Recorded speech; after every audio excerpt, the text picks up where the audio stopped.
Hello, my name is Devin Cantwell. I use she, her pronouns, and I just completed my Master's of Science at University of Utah.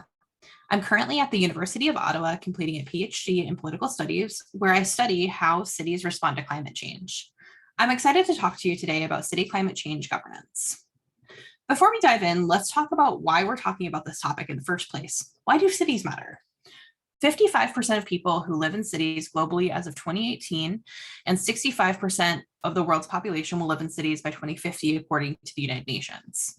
Cities account for 70% of global CO2 emissions, which means that they're a major player in our efforts to reduce and mitigate the impacts of climate change. Furthermore, people who live in cities experience environmental health impacts that are brought on by climate change and air pollution issues. These things can range from allergies to asthma, and also have even been recently linked to miscarriages, according to sources like the NIH. Climate change threats are also highly present in cities. This past summer, we saw major heat island effects and massive amounts of folks that were faced with heat exposure. We heard a lot about wet bulb temperatures and the struggles for buildings to actually keep temperatures inside cool when areas like the Pacific Northwest and the western part of Canada were receiving high amounts of temperature increases. We're also seeing things like flooding and just general heat island effects in cities. And furthermore, we're going to continue to see things like droughts and other events. An interesting example of how these climate change impacts have also directly impacted health in cities has been with the city of Orlando, which asked its residents at the end of August to actually reduce water consumption because the liquid oxygen used to treat the water has to be diverted to hospitals to treat COVID-19 patients. So we're seeing ways in which the cities play major roles in not only climate mitigation, the adaptation of their cities, but also how they're indirectly and directly impacting the health of their citizens and residents. 190 million people currently occupy global land below the projected high tide lines for 2100 under low carbon emissions. So the top graph on here shows the current population, and that current population on land is means that higher water level in 2100, assuming intermediate carbon emissions. So kind of slightly lower than where we're at right now in carbon emissions, and relatively stable Antarctic ice sheets. Assuming that there's some melting that's going to continue, but maybe not as the alarming rate that it has at this point. However, we see on the bottom graph the factor by which the increases of estimates in people in vulnerable land increases. So we see really high percentages of people who are projected to be in areas that are going to flood immensely by 2100.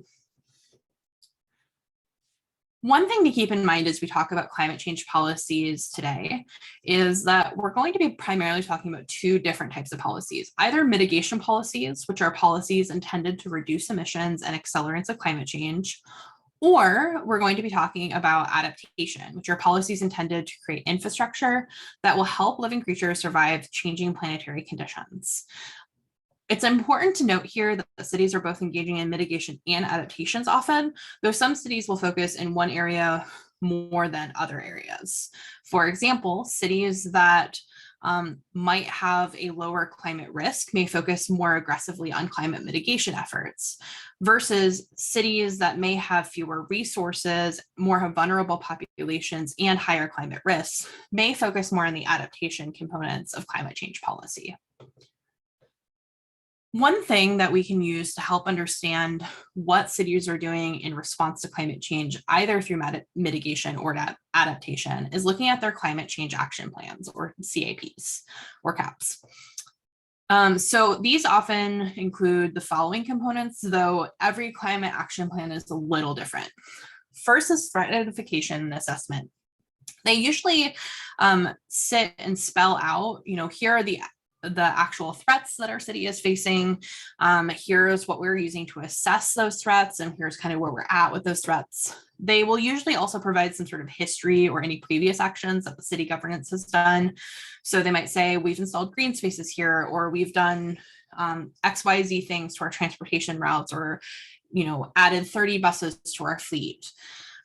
They also will talk about mitigation strategies if applicable, and adaptation strategies if applicable. And these are both prior, ongoing, and then also sometimes future strategies. Depends when these climate action plans were drafted, how often they're updated, and what the purpose or audience for these climate action plans are. We're going to look at an example of a few of these. So starting out with Salt Lake City, their most recent climate action plan was from a few years ago. And theirs is a really good example of one that's meant to spark general conversation. When I interviewed one of the folks from Salt Lake City's sustainability office, they said that this is intentionally built to be like a coffee table book. So you'll notice this is very short. It's only about 15 pages. And they talk about how they can use different strategies for this. They don't weigh one issue over the other. One thing that's really interesting is that if you talk to folks that live in Salt Lake City, they may talk about air quality as maybe the top or the most pressing climate change issue. But this climate action plan that the city publishes only spends 1 page on air quality, the same number of pages it spends on any other type of climate change issue. Additionally, Salt Lake City's climate action plan really only focuses on mitigation efforts. The city sustainability office doesn't really believe in focusing on adaptation efforts and doesn't believe that the risk for Salt Lake City is much higher than other places. And so they've focused in their climate action plan on a lot of efforts to mitigate climate action instead of necessarily adapt the city to climate adaptation. As such, in trying to make this book accessible, they have a lot of pictures in this. You can see on the right-hand side of the slide, big pictures showing, energy efficient buildings of what the air quality in Salt Lake City and the Valley looks like. And then you see a lot of use of like graphic design tools and trying to kind of break up the text in ways using visuals as well to help communicate very simple points on this. You'll also notice that there's not really citations in this climate action plan, and that it's meant to be something that any person off of the street can pick up, read, and understand what's happening in this climate action plan and kind of what the big issues are and what the city's doing about it. In comparison, we have a highly technical climate action plan in this slide. So Santa Barbara was one of the first cities to enact climate action plans. They're really, they were the cutting edge on this, and theirs is quite lengthy. So they have a 142-page climate action plan here, and I've included just a couple of pages to sample so you can get an idea. They actually haven't updated their climate action plan since 2012. And what's interesting about this is that their targets that they sent out in this climate action plan, they consistently revisit it, and they have a year 2020 target on this. So I believe they're in the process of creating an update on this and some updated targets, but because they built this back in 2012 to be a long-term action plan for the city, and it includes so many in-depth targets and sub-targets on it, they haven't really had a substantial need to completely revisit or revise this climate action plan.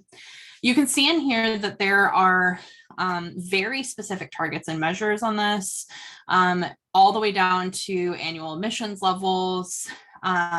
You can also see that they are gathering data, which is a really unique thing about Santa Barbara in comparison to some other cities, because we don't often see that level of accountability. And then we also see that they have some tie-ins to different levels of action here. So we see that they've made plans for additional future city actions. So here's an example of city government operations when it comes to energy efficient facilities and recreational field lighting efficiency. They also talk about community-wide measures, so things like voluntary actions by buildings to create energy efficiency. And then we also have cities like Atlanta that not only focus on some of the technical aspects like Santa Barbara does, and the accessibility access like Salt Lake City does, but they also add in analysis at neighborhood or community levels to understand where climate change is hitting the city hardest. So on the right-hand side here, you can actually see a breakdown by the percentage of populations in poverty versus 1,000 births with less than a high school degree, with health insurance coverage. And so you can actually see the breakdowns. They've studied at a neighborhood level using census data, what the impacts of some of these climate change policies are, as well as the effects of climate change threats. Furthermore, the city of Atlanta has figured out ways to integrate their climate action plan with their larger city governance goals. So while the city of Atlanta does have a team of people that will work on different components of their climate action plan, they actually see this as holistically built into their overall climate governance for the city.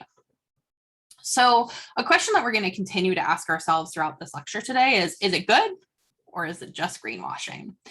And the reason why is sometimes on paper, these climate action plans can look really excellent. They'll talk about huge overarching goals. They will seem like they are really progressive policies and really ahead of the curve. But sometimes if we peel back a little bit or look at what is informing their decision-making on these policies, or even the implementation after those policies have been passed and published, we find out that sometimes cities are using this just as a bit of greenwashing. For those that don't know, greenwashing is the process of basically packaging a policy to seem environmentally friendly while actually trying to achieve other goals under the surface. So one of the reasons why cities often engage in greenwashing policies is trying to brand themselves as being environmentally friendly cities. They do this for a variety of reasons. Sometimes it will attract new corporations to invest in their community. Sometimes they're trying to attract younger populations of folks to move to their cities. We know that younger generations are more concerned about environmental health, and so may be interested in moving to cities that seem to have a larger focus on environmentalism and climate change impact. And while we see this really commonly with companies who will greenwash products like those little canvas bags that you get, we also are starting to see this pop up more and more with governance. Another thing that cities experience a little bit different and motivates this greenwashing in some ways is the fact that oftentimes cities more and more are reliant on public-private partnerships. And so sometimes they will have intentions that are good, seemingly good with their policies, but may not actually be reaching the populations where those policies are most needed. We'll dive into this more throughout this lecture, but one of the frameworks that we can use to assess whether it's good or whether it's greenwashing is using these 4 questions here. So first, is the policy based on data? If you ask questions about how they got to that conclusion or how they came up with that policy, did they actually do research on it? Do they pull up peer-reviewed research? Do they use research as a basis for coming up with their decisions? Or is it just something that seems popular with community members, or there was a good opportunity that came up? So policy based on data is one indication that the policy is probably good. The second question, are there a variety of stakeholders consulted and involved in implementation? We're going to talk about a few efforts today at city levels where this can be a make or break between greenwashing and good. Sometimes policies are actually, very well developed, they're very well thought out, and they do have positive environmental impacts, but can have devastating social impacts because they don't involve a variety of stakeholders in their consultation, and thus can actually create more harm for the most vulnerable populations in cities to the threats of climate change. It's also important to consider whether the policy is funded or resourced in some way.